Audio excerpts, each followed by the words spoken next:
With WesternUnion.com's 4-star rated mobile app, send money fast virtually anywhere for just about anything. Download the free Western Union mobile app today from iTunes or the Play Store, or visit WesternUnion.com to learn more. Can you feel it? Durant for three, bingo! Right down the chute, Kevin Durant. NBA Lockdown with Bruce Bowen. Gets it to James. Here's a three for the win. Goal! It is good!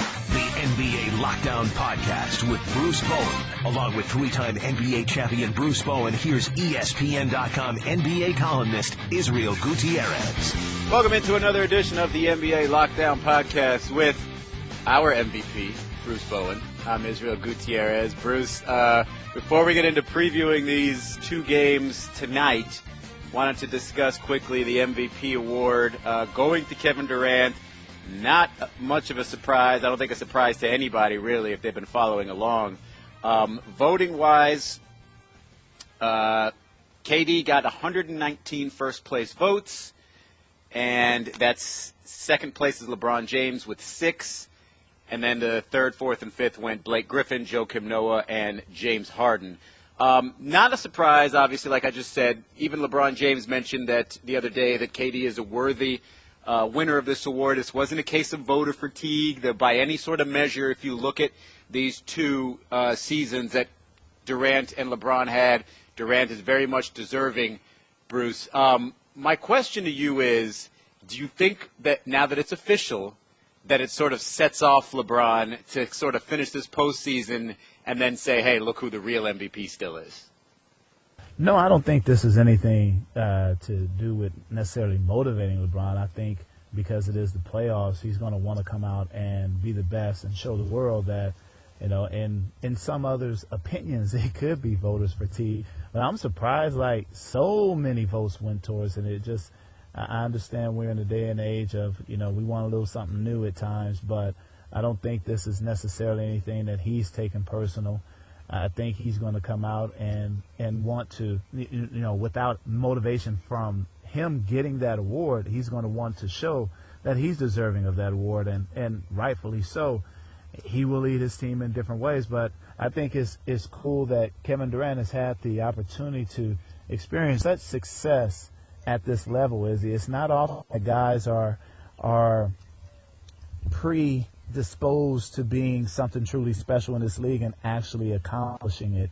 So I remember when he was at Texas, the things that he was able to do there for the short time he was there, and then he comes into Seattle and you see the scoring ability, but he just didn't stop there. He continues to work on his game and he continues to want to be better. And I think that's the equivalent of what an MVP is, someone that continues to improve at all facets of the game. All right, well, let me ask you this. Can it go the other way around? Can it go Kevin Durant sort of rediscovering or reminding himself, look, I'm the best player in this league this year. I should be able to dominate this playoff series the way Chris Paul so far has dominated it. Can it sort of get him going from what you've seen, you know, previous MVPs after they win the award do? Well, is it, you know, to get going, I mean, he's going up against some good talent. And this isn't one of those scenarios where you're saying, how can Kevin struggle against this team or that team? You know, you look at Memphis, that was a test. That was, out of all teams out west, it's only one guy that can have an effect on an offensive player like Tony Allen did, and that's Tony Allen. It wasn't a fluke. And you're talking about a good defensive team in Memphis.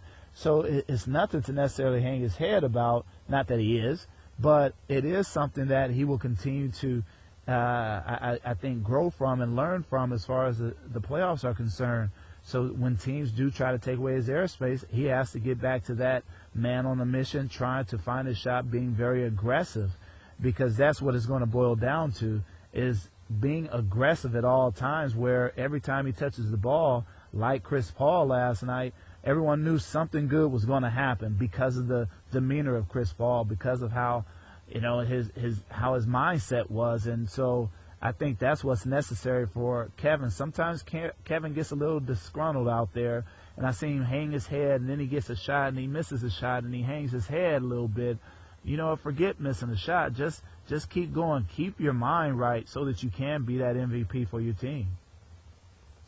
All right. Yeah, I do think that LeBron's probably going to take this a little personally, just to kind of say, hey, the regular season wasn't what I was about this year. Here's me in my best there in the playoffs. But I do think it sort of generates some spark in Kevin Durant. Say, like, sort of finish the deal. You know what I mean? Like your first year winning the MVP, the last thing you want to do is, go out in the second round. You want to show that not only was it worth it for did you deserve it in the regular season, but you're going to follow through on that, get as far as you can in the playoffs, maybe even get to the finals and face LeBron again and find out how, just how much, in a heads-up situation, you really deserve that in a 7-game series, or how much you've moved and improved since 2012, where the Heat won that series in 5 games and Kevin Durant couldn't take over those games. So it's interesting, but I do think in the overall, it's basically,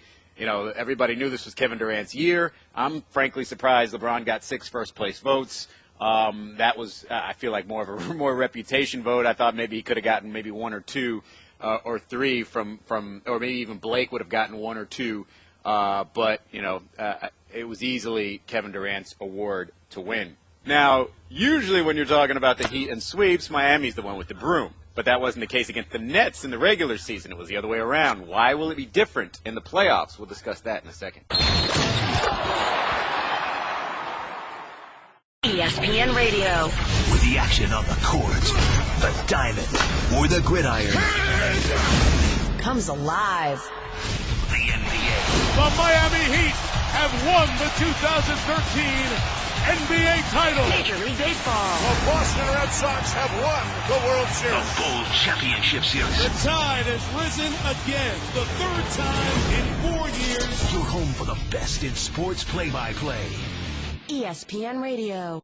Every year is different. I've been on both sides. I mean, last year we swept Milwaukee and lost game 1 here versus Chicago. Different years in Cleveland, I swept the first 2 rounds.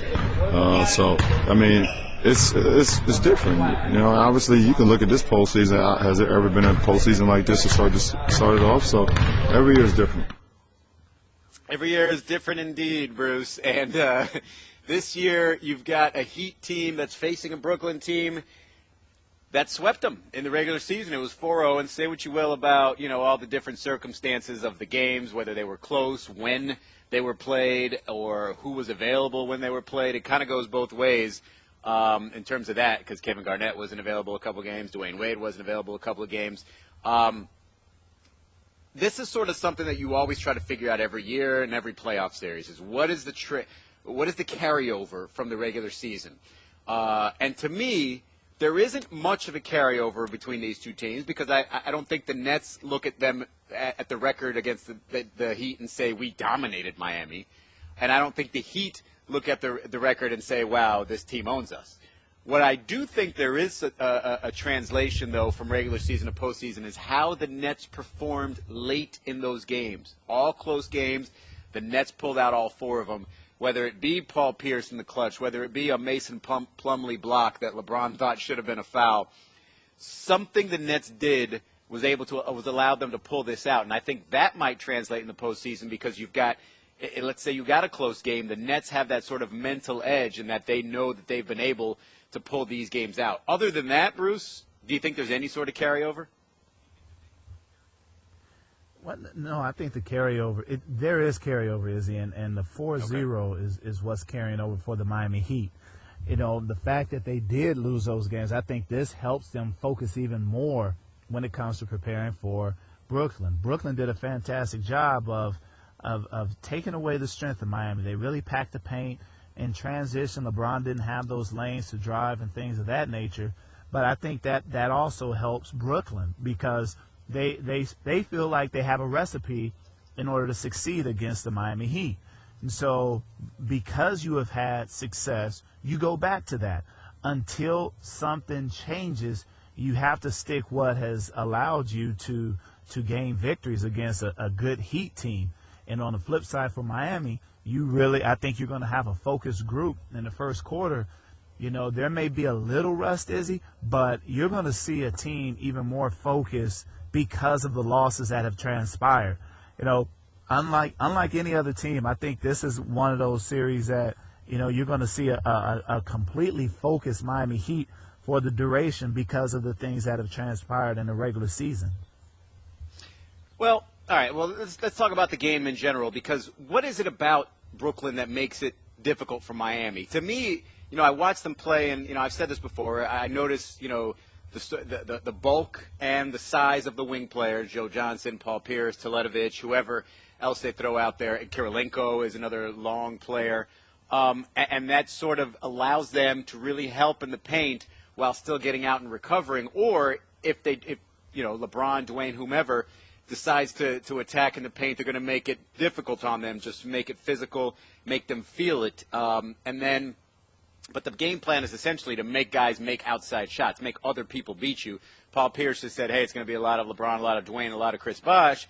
But if the Heat's going to be really effective, it's going to be a lot of Mario Chalmers, it's going to be a lot of Ray Allen, and it's going to be a lot of other guys, Birdman, anybody else that can make the impact, because they're going to be so focused on those three primary guys. But in terms of what you've seen, what is it Miami has to do to really sort of shake free from that, that feeling that the Nets make, that they make you feel like you're sort of in a, in a dogfight, in a battle, as opposed to the type of game, the space and momentum and pace that the Heat want to play with? Well, I think it's part of it is the fact that you have so many veterans, Izzy, that have been in so many different situations, especially with LeBron James. You have Paul Pierce, Kevin Garnett, those players there, and Joe Johnson, being in the East during the time he was in Atlanta, and Paul and KG in Boston, they had to play one another in the playoffs. Or, you remember the ultimate seventh game when Paul dives on the floor and LeBron doesn't. So there's a lot of experience they have playing against LeBron. And so when you have that experience, it's just adding different chapters to the book, Izzy. It's adding different chapters of the way he's progressed and what they can do to utilize their strengths of limiting him. I'm sure Jason Kidd will ask, Paul and KG, hey, how did you guys, deal with him when you guys won it all? How did you guys deal with him when they won his first championship? So it's so many different things that they can go back upon when it comes to playing against a player of the talent of LeBron James. Now, I know that it's not just about LeBron, but it's all the others as well, because all the players have basically played on the East, so they go to their notes and see what has transpired during that time and what they've been able to have success with them. And so you take that into account, and then onto the floor. Okay, we want to make sure we stick to our game plan, and the game plan that Coach Kidd has continuously talked and preached about was getting back in transition against the Heat, because they're so dangerous in transition in open court. So when you have a veteran group that has the experience, that can show a guy like Mason Plumlee how to guard or how to be in the right position during the course of the game, that's a plus. And I think that's what Brooklyn has really relied upon for the most of the season. Yeah, that's another part, is both of these teams are good at keeping the other team out of transition. They don't necessarily send guys to the offensive boards. They want to make sure at least three people are back at all times, and that's another reason why Brooklyn's been able to sort of limit Miami. You mentioned Jason Kidd looking at asking whether it be Pierce or Garnett for tips against the Heat. He might not need any, because his record against the Heat when he was a player, going back to 07-08, he won 16 of his last 21 games he played against Miami, and a lot of that was with Dallas, you remember. And as a coach, he's 4-0. So add that up, and that's a 20-5 record in his last 25 games as a player/coach against the Heat franchise. So that's pretty good. But I'll also add this. You talked about the versatility that the Nets have, and that's something that Paul Pierce mentioned. If you look at these guys, the way they shoot the ball, you got Joe Johnson. Nobody's like Kyle Korver great. Nobody's Ray Allen in his prime great at shooting, but Joe Johnson, 40%, Darren Williams, 37%, Paul Pierce, 37%, Marcus Thornton, 38%, Teletovic, 39%. That's a lot of options out there that, 1, 2, 3, 4, 5. That's 5 options right there that you can throw it out to and feel really good that not only can they hit one, but they can maybe get hot and hit 2 or 3 or 4.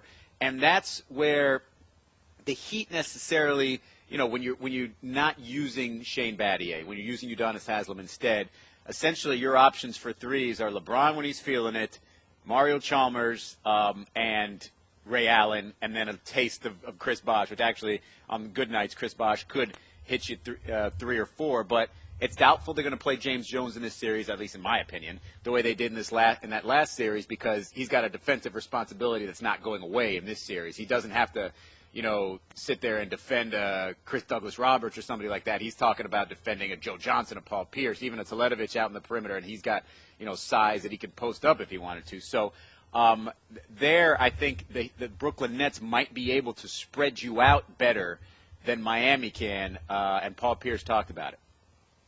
It's going to be a lot of LeBron, a lot of Wade, a lot of Bosh. With us, I think we have about 5, 6, 7 guys on any given night. As you saw in Game 7, we had Marcus Thornton really step up for us and be that guy. So I think that makes us tough to scout and very unpredictable. So do you buy that as being an advantage for the Nets in terms of unpredictability, or would you rather, in a best-of-7 playoff series, have arguably the 3 best players on the court at any given time? Come on, Izzy. You want the best at any given time. They do have a lot of versatility, but it's funny how with the Brooklyn Nets, you don't know, there is no consistency. There is no consistency of you're going to get Blatz playing Hughes, getting all the rebounds and scoring down low for him. Yes, it's great to have an opportunity to possibly have someone like that, but you want consistency, Izzy, especially during the playoffs. You want someone that you can count on, because in order for the superstars to be super, everyone else has to be consistent at what they do. If it's a knockdown shooter, that's what you got to do. You got to be able to knock down those open shots that will create opportunities or limit the possibility of, say, a double team on Joe Johnson. So, more than anything else, I think this is a series where it's so important for Brooklyn to be consistent, Izzy, more than anything else. Well, yeah, one of the things that showed up against Toronto, and when you mentioned that inconsistency, is there sometimes where they just finally looked old. And, that's against a young, athletic Toronto team. And this isn't, a young, necessarily, Heat team. They're athletic in certain spots, but not entirely. So it's possible that, Brooklyn won't look nearly as old as they did in spells against Miami as they did against Toronto. But I guess, we'll see how that works out, because, I've heard theories both ways. This is the last thing on this subject, Bruce. The whole, rest versus rust thing, and whether it's going to be better for the Nets to be, going right into a series after 7 games, or whether it's going to be better for Miami, given, Dwayne Wade's health and the brutal schedule they had down the stretch, if they'll be better off having rested for more than a week. I'm of the opinion that, the extra time, if you're the Nets, doesn't necessarily help you, because, most of their older guys won't be practicing a whole heck of a lot, and they just want to get their games done anyway. And for Miami, I think the rest will help with Dwayne Wade, but I think it'll throw them off in terms of chemistry, and the last thing you want to do is be down, 6, 7 points in the first quarter and having those questions about Brooklyn come up again. But if you were to choose one or the other, if you wanted to be able to go right into a series or get about a week's worth of rest, which one would you say is preferable? Oh, man, it's always the rest in the playoffs, Izzy. You don't get an opportunity to get this kind of rest. It's not like the regular season where you might have, 4 days off or what have you. You got to take advantage of the rest when you can get it. And as far as momentum is concerned, it might carry over for a little bit, but at some point the fatigue sets in as well of all the games that you play, especially in 7-game series. All right. Well, we'll see. It seems like forever since we've seen Miami play, but we'll see how that one works out. But let's move on to Game 1 between the Trailblazers and the Spurs. We've had trouble with them all year long. They've got guys on that team that we haven't guarded yet. So they're very talented. They're young and energetic. Terry does a great job. They know what they want to do, and they're playing great basketball. So it'll be a big challenge, obviously. Hey, I'm sorry. Let me just look something up real quick. That was Spurs coach Greg Popovich discussing his team before Game 1 against the Trailblazers. And, he mentioned there's guys on that team they haven't defended yet. Nobody with crazy huge numbers. Damian Lillard did average 25 and 6 against San Antonio in the regular season. 4 games there. LaMarcus Aldridge played in 3 of the games. He was probably a little bit more impressive in that he averaged 21.3 points, but shot 56% against San Antonio. And then you've got a couple of guys in Wes Matthews and Mo Williams that played 4 and 3 games respectively against San Antonio and shot pretty darn well. Actually, kind of shot the lights out. They shot 50%. Wesley Matthews was 52% from 3, and Mo Williams shot 40% from 3 against the Spurs. So, Bruce, in terms of level of concern for San Antonio, again, it's the whole regular season, does it transfer over to the postseason? But in terms of who they have to focus on, it seems like there's a variety of players that have played well against San Antonio. Can the Spurs really limit these guys as a whole? Well, it's gonna be interesting, Izzy. For the most part, you look at what Damian Lillard, not even just take away the fact of the regular season. Just look at how they played in the postseason. This team went out and got victories on the road, and it takes, not number one, talent, of course, but secondly, you have to be committed in what you do. And you've seen that from Portland. Committed to trying to take out the best weapons of a team when you see Brook Lopez against Dwight Howard, as well as Wesley Matthews and James Harden. I think this is one of the biggest tests that San Antonio will face because of the youth and athleticism of what Portland presents. You have, Lamar, of course, we talk about LaMarcus and Damian, but what about Wesley Matthews? What about Nicholas Batum? And even Mo Williams coming in off the bench, and Thomas Robinson coming in off the bench, bringing you energy and flying around as one of the bigs there. So I really think that San Antonio needs to strengthen up their defense and play like they did last game, and get better production out of Bellinelli and Mills. They're going to need those two in these series, the way Portland has taken the strength of what other teams are doing away. Yeah, Bellinelli hasn't played particularly well, right, so far in these playoffs? No, I think part of it is the fact that people are keying in on the NBA three-point shooting champion this past season, and he hasn't figured out, okay, if they're going to take away that three ball, what can I do to still contribute being on the floor? That's what you have, more or less, teams running him off that line. So now it's important for him to go to that mid-range game, utilize that pump fake, and be aggressive more than anything else. Sometimes players will wait for things to happen for them. You have to go out and participate in the process as well, and I think that's one of the issues with Bellinelli right now. Yeah. Pop talked about guys that they haven't really covered so far, at least in the regular season, but the last time they played, they went 2-2 against Portland. The last time they played, Portland was in a bit of a funk, but they had everybody pretty much healthy, except for Mo Williams. And they only shot 38.6% against San Antonio. So if you go by the last time they played, San Antonio has got a little bit of a good number on them there. But I do wonder what it's going to be like when you talk about defending LaMarcus Aldridge, because you had in this previous series where Omer Asik and Dwight Howard as a combo finally started to limit what LaMarcus can do. Bruce, in your mind, if you have that combination of Splitter and Duncan, can they do a number on LaMarcus? Can they limit him? Can they learn anything from what Houston did in terms of attacking him with size, or do you think it's kind of a different ball game, maybe because Thiago Splitter maybe isn't the type of sort of rugged defender that an Omer Asik is? No, I like Thiago Splitter and his athleticism, and also Boris Diaw, Izzy.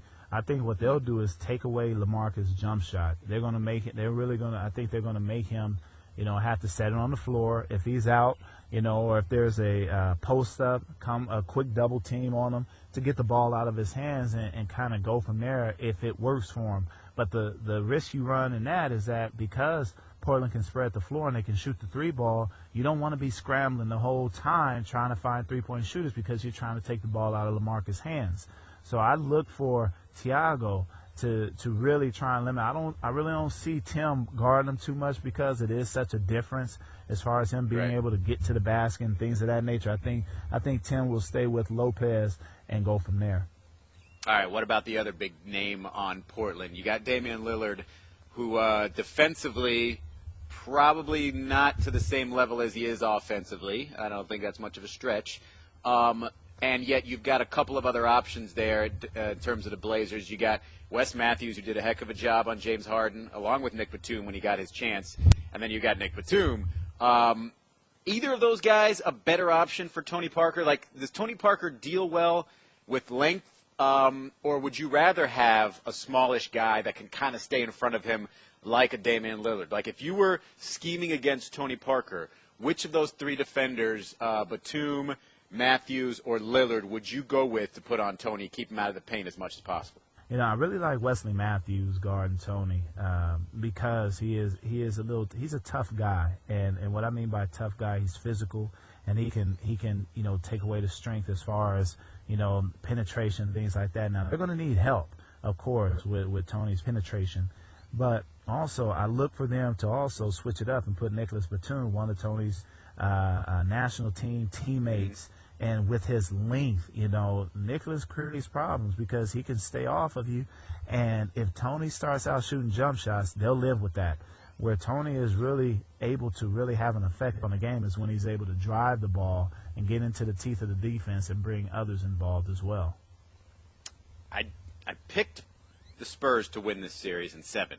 And like I've told you before, Bruce, when I go 7 games on a series, it's because I really don't know who I should pick, and I'll take the home team winning it in 7. I wouldn't be shocked at all if Portland wins this series. I think they've got so much versatility offensively. And, you saw Dallas give them some trouble, the Spurs, but they don't even have the scoring ability that Portland does in terms of being able to, get it from maybe not Robin Lopez, but the other 4 positions, and Robin sort of being the cleanup guy who can do a lot of the dirty work. I think the Trailblazers have a legitimate shot of winning this series and getting to the conference finals, but I would still stick to the Spurs, especially when you see the way they played in that Game 7 against Dallas. Bruce, if you were forced to make a selection here, since it's before Game 1, where would you go? I would go with the Spurs. It's just the experience, and I think they have a heightened awareness for this ball club because of what they've been able to accomplish against Houston. This isn't one of those series where you come into it thinking like, okay, we can get through them. It's more or less of a healthy fear, a healthy respect, because they have been able to take out, Dwight and James Harden in order to gain a victory. So this team has matured incredibly throughout the year, but I think it's the experience of San Antonio and them sticking with the game plan, and think defense is the key, as they've seen with what they were able to accomplish in Game 7 against the Dallas Mavericks. Well, I'm guessing they're already happy to see the Blazers compared to the Rockets, given that they hadn't beat the Rockets all year long, and I'm sure they're happy to see the Clippers beat up on Oklahoma City in that first game, because they hadn't beaten the Thunder either. So maybe it's other teams doing the Spurs the favors so far this postseason. But that's going to wrap up this preview edition of the NBA Lockdown Podcast. For Bruce Bowen, I'm Israel Gutierrez. Enjoy those games tonight, and we will talk to you again tomorrow. Thanks for listening to the NBA Lockdown. For more great podcasts, visit the Pod Center page at ESPNradio.com. For his birthday, I want to send my godson to a playoff game. With the 4-star rated Western Union app, I can send him money conveniently from anywhere and make sure it gets there by tip-off. WesternUnion.com is making things so simple nowadays, and right now, they've got a special promotion going on. Download the free Western Union mobile app, and if you're a new customer, you can send money for 0 fee by using the promo code 2014-2014. One discount per transfer, no cash value, void where prohibited. This offer expires May 18th. Western Union also makes money from currency exchange.